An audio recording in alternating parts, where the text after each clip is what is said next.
بسم اللہ الرحمن الرحیم۔ درود و سلام محمد و آل محمد پر۔ یزید بن معاویہ ابو خالد اموی وہ بد نصیب شخص ہے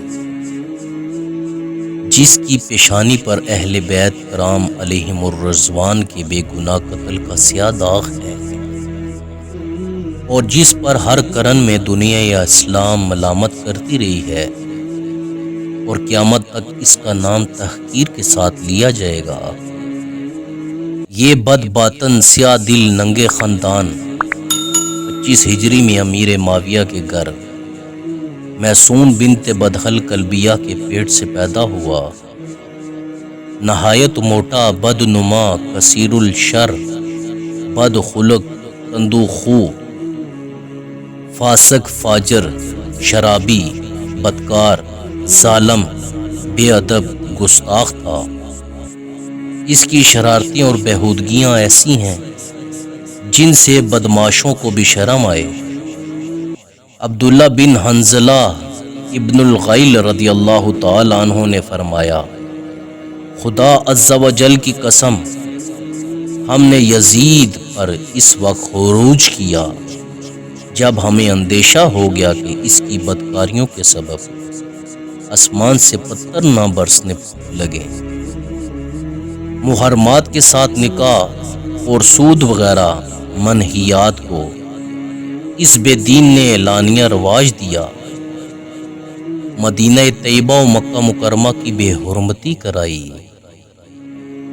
ایسے شخص کی حکومت گرگ کی چوپ پانی سے زیادہ خطرناک تھی۔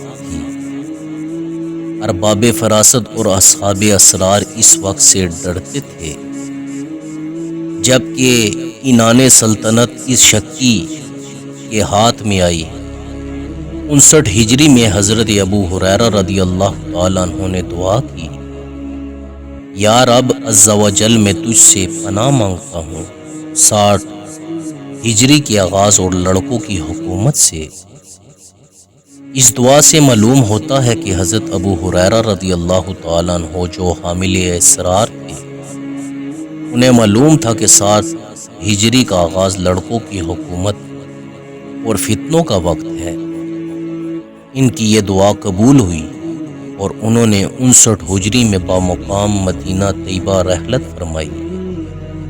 رویانی نے اپنی مسند میں حضرت ابو درداء صحابی رضی اللہ تعالیٰ عنہ سے ایک حدیث روایت کی ہے جس کا مضمون یہ ہے کہ میں نے حضور اقدس نبی کریم صلی اللہ علیہ وآلہ وسلم سے سنا کہ حضور صلی اللہ علیہ وآلہ وسلم نے فرمایا کہ میری سنت کا پہلا بدلنے والا بنی امیہ کا ایک شخص ہوگا کہ جس کا نام یزید ہوگا۔